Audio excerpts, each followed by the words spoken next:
Hi friends, രൂപേഷാണ്. നമ്മൾ മുമ്പ് വേ ബില്ലുമായി ബന്ധപ്പെട്ട വീഡിയോസ് ചെയ്തിരുന്നു.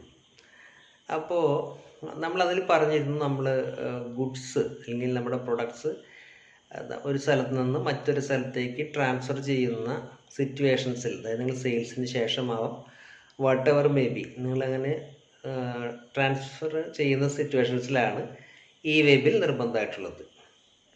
അപ്പോൾ അതിൽ നമ്മൾ അതിൻ്റെ എമൗണ്ടും പറഞ്ഞിരുന്നു. 50,000 രൂപയ്ക്ക് മുകളിൽ വരുന്ന ട്രാൻസ്ഫറുകൾക്ക് വേ ബിൽ നിർബന്ധമാണെന്നുള്ള കാര്യം പറഞ്ഞിരുന്നു.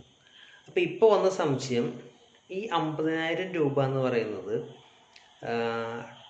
ടോട്ടൽ വാല്യൂ ആണോ, അതായത് ഇൻവോയ്സ് എമൗണ്ട് ആണോ, ടാക്സബിൾ എമൗണ്ട് ആണോ, അല്ലെങ്കിൽ ഏതാണെന്നുള്ളൊരു കറക്റ്റായിട്ടുള്ളൊരു എന്താണെന്നുള്ളൊരു സംശയം വന്നിരുന്നു. നമ്മൾ മനസ്സിലാക്കുക, വേ ബില്ലിന് വേണ്ടിയിട്ട് 50,000 എന്നുള്ള എമൗണ്ട് എന്ന് പറയുന്നത് GST അടക്കമുള്ള വാല്യൂ, അതായത് ആ bill amount, total invoice amount 50,000-ത്തിന് മുകളിലേക്ക് പോകുകയാണെങ്കിലാണ് നമുക്ക് വേ ബിൽ നിർബന്ധമായിട്ടുള്ളത്. ടാക്സബിൾ എമൗണ്ട് എന്ന് പറഞ്ഞു കഴിഞ്ഞാൽ നമുക്ക് GST ആഡ് ചെയ്യുന്നതിന് മുമ്പുള്ള എമൗണ്ടാണ്. അതായത് ടാക്സബിൾ എമൗണ്ടിന്മേലാണ് GST നമ്മൾ കണ്ടിട്ട് അത് ആഡ് ചെയ്യേണ്ടത്.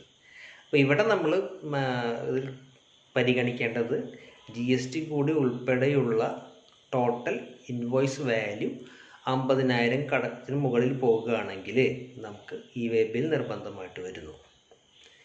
ഇപ്പോൾ ആ ഒരു സംശയമുള്ളവർക്കത് ക്ലിയറായി കാണും എന്ന് വിശ്വസിക്കുന്നു. തുടർന്നും ഇങ്ങനെയുള്ള ഡൗട്ട് ക്ലിയർ ചെയ്യാനും കൂടുതൽ അപ്ഡേറ്റ്സിനുമായിട്ട് സ്റ്റേ ട്യൂൺഡ് വിത്ത് ക്യാപിടാക്സ് ഇന്ത്യ.